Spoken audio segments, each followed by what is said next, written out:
Alright guys, welcome back to CD's Repairs and Automotive. Well, if you guessed it by looking at the title, now I know this is going to be a little bit different video. It's going to be a little bit crappy.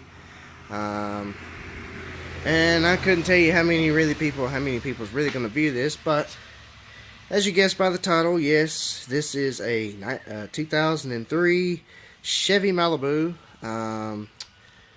It's an LS. So it has just about everything except for sunroof and leather seats. It's got the fog lights and everything, nice poly rims and everything, but they're all really beefed up. Take a guess how much I paid for the car. By the time I go through the end of the video, I'll let you know just about how much I paid for it. And I did have it towed here. I bought it about 4 days ago. Car only has 135,000 miles. It is a 3.1 V6. As everyone knows, as soon as I say that right there, that as anyone knows that ever has been around a 3.1, a 3.4, and a 3.8, supercharged or non-supercharged, they have extremely common issues with intake manifold gaskets. And some of them have really bad head gaskets as well. This one, on the other hand, has a little bit of issue, and I'm believing that it's the intake gasket manifold that's wrong with this one. Yes, it is mixing a little bit of oil and coolant. Like I said, the car only has 135,000 miles. It's really not that bad. It has been wrecked. If you look back here at the back, you can see this part of the wheel is kind of facing out. It got hit right there. I guess when it got hit to the side, it broke the cross arm track bar underneath the car that goes from this side of the wheel to the other side of the wheel. Because if I go to the other side's like that too, but it's not as bad as this side. I did just get done cleaning it. And guys, if it wasn't raining today and the sun was out, I would actually have the car pulled out because it's really hard to see it inside here. I did upgrade. I do have shop lights now. So that kind of helps on lighting. The car does have tinted windows. From the back, let's see. I do need to fix the bumper. It's got one fog light. It does work. All the lights work. New headlight. It's been scraped up here. I can really fix that. Maybe sand it down lightly a little bit. Pull that dent out. And actually, I don't know if the camera picks that up too well, but that looks like two different colors right there. And this one looks like a darker gray, and this is lighter than that. So this fender might have been replaced before, or painted, or maybe the hood was replaced. So anyways, the car does need tires in the front. The tires in the back are pretty good. There's no faded spots or nothing like that on the car. All this trash you see that's right here is all from the inside of the car. The whole car was full of papers, newspapers, I mean all the way to the roof of the car. It was seriously slammed with newspapers and stuff, so evidently the car was a newspaper car before it broke down. Check out the inside. The door does rub the fender a little bit. I'm going to have to fix that. Yeah, I mean, everything's there. I do need to get another driver's seat. All the lights work.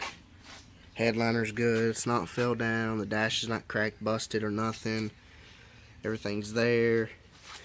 I do have extra parts already I bought for it.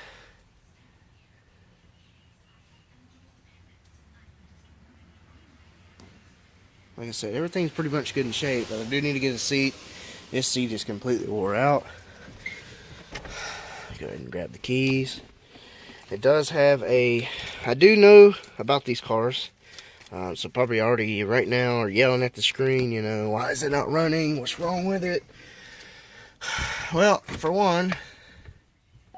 Oh, there it goes. The ignition switch, lock cylinder, is messed up. You know, I can mess with it and the dinger quits working and everything. Yeah, see. So I'm going to have to get another one of those. I looked it up. It's about $125, something like that. The radio was out of it for some odd reason. Don't know why. I put that back in here. It plays fine, works fine. There's no problem. It don't kill the battery. The battery was dead when I got the car. It's a brand new battery, actually. They told me that the wipers somehow got left on and killed the battery. I don't believe that, but since when I picked up when I got the car here from the tow truck, this switch was turned here and the key was out. So that lock cylinder switch is done. The theft system light is on, but it is not flashing. All the lights come on. Check engine. I have a full tank of gas.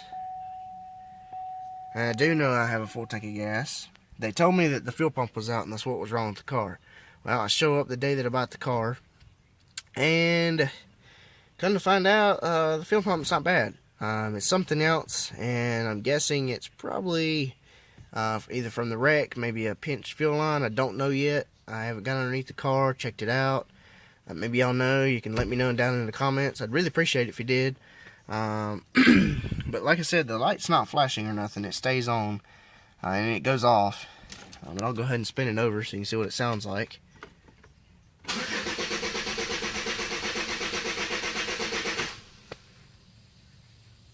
I don't know if you can hear that. The camera's picking it up or not, but I can hear the fuel pump prime. All the lights come on, all the lights go off.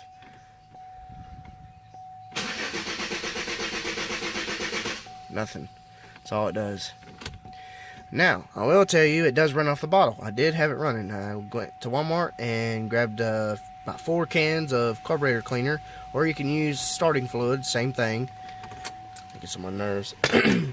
And take the intake hose off that goes to the throttle,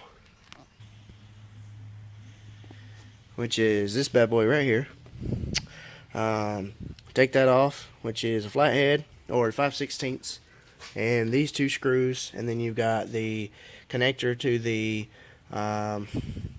massive airflow sensor, and then you've got the little air sensor right there. It tells the temperature of the air coming inside the engine. Anyways, you take those out, take these 2 cables off. They're inside the clips. Take that out of the way. Take a can of carb cleaner like I got. Now, you could take this out right here, pop it out, and then aim the straw inside that and squirt it, and then it'll start. And it'll run for a few seconds and then die.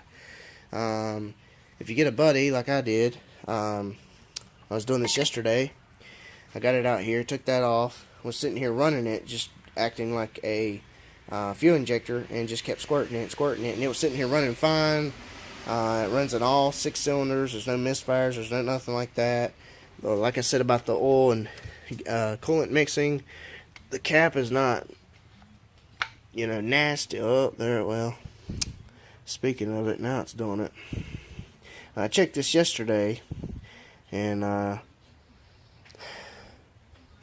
smells like gas, but it was not like this. This cap was clean. I mean, clean as a whistle.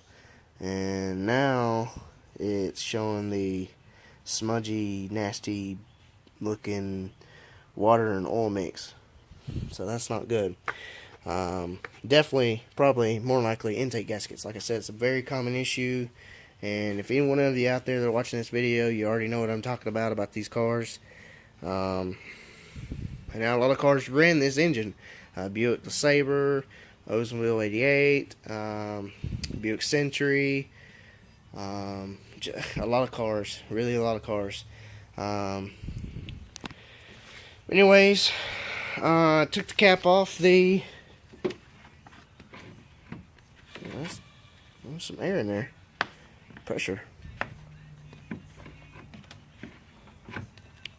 It's not coming off. Alright, well, I got the cap off.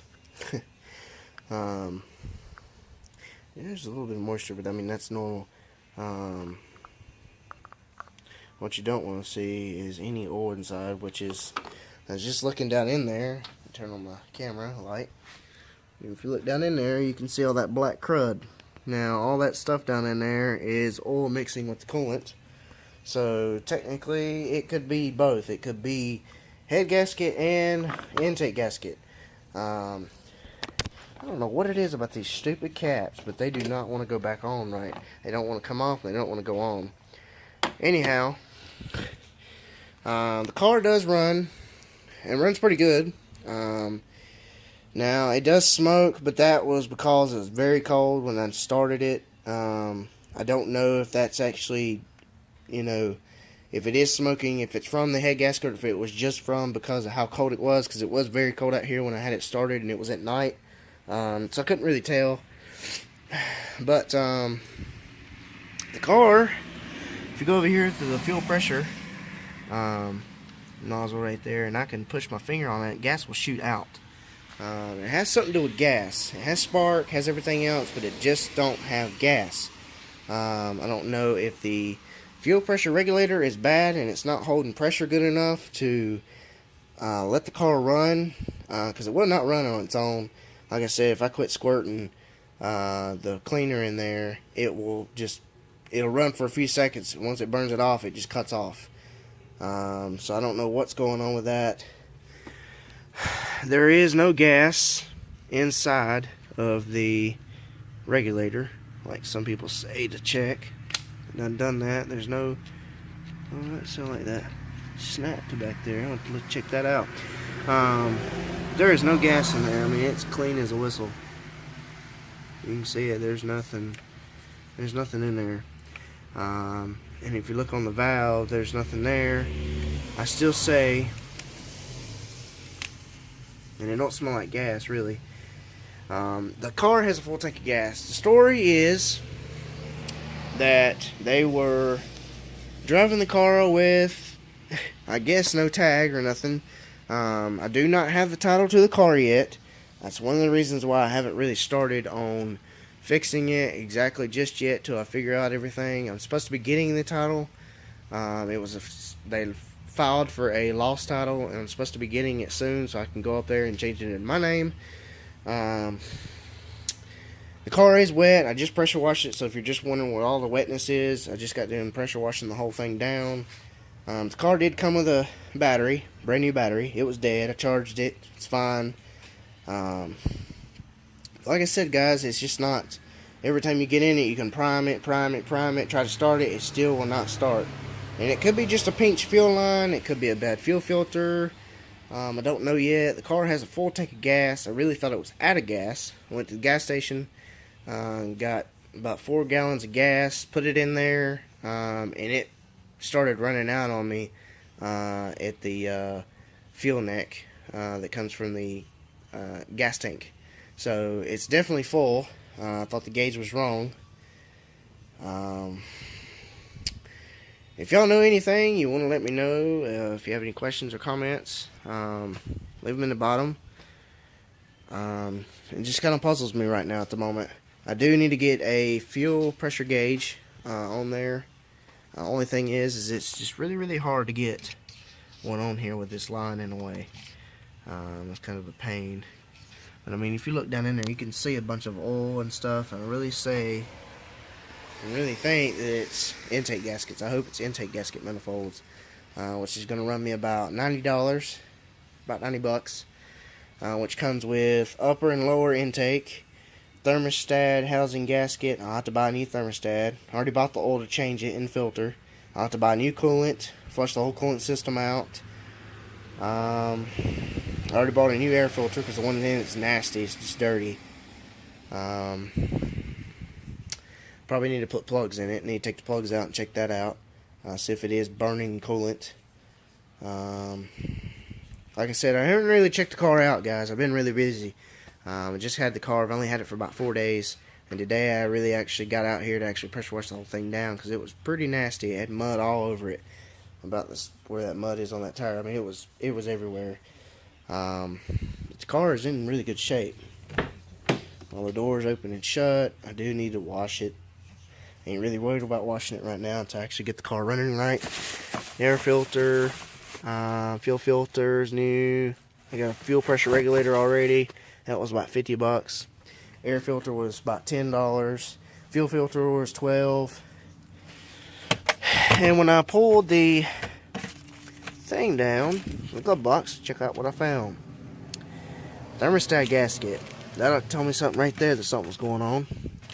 And the car came with brake fluid. So, something's going on here. And when I got the car running, I noticed that there was a leak, and turns out it was the thermostat housing gasket. So somebody was going to fix it or trying to fix it. And if you look right down in there, you'll see it. Right there's the sensor.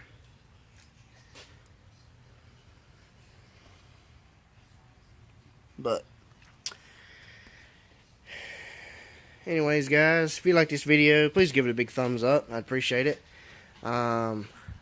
Actual price I paid for this car is about $500. The transmission does shift. When I had it running, I put it in drive and I put it in reverse. There's a bad motor mount, so I'm going to have to fix that. I mean, it's just, you know, car's got 135,000. I don't really think the maintenance was really done too well. The tires are bald. I mean, completely bald. There's nothing there. So, anyways, if you like this video, please give it a big thumbs up if you liked it. And if you have any questions or comments, anything, concerns, or anything you want to let me know about the car, about the engine, or what I could be looking at, leave it down in the comments. I'd appreciate it. If you haven't already, hit that subscribe button. I have how-to repair videos on my channel. Check them out. And I have and make how-to repair videos just about every other week, whenever possible, whenever I can. Thanks for watching. Have a great day or night, wherever you are. Stay tuned for more of this car.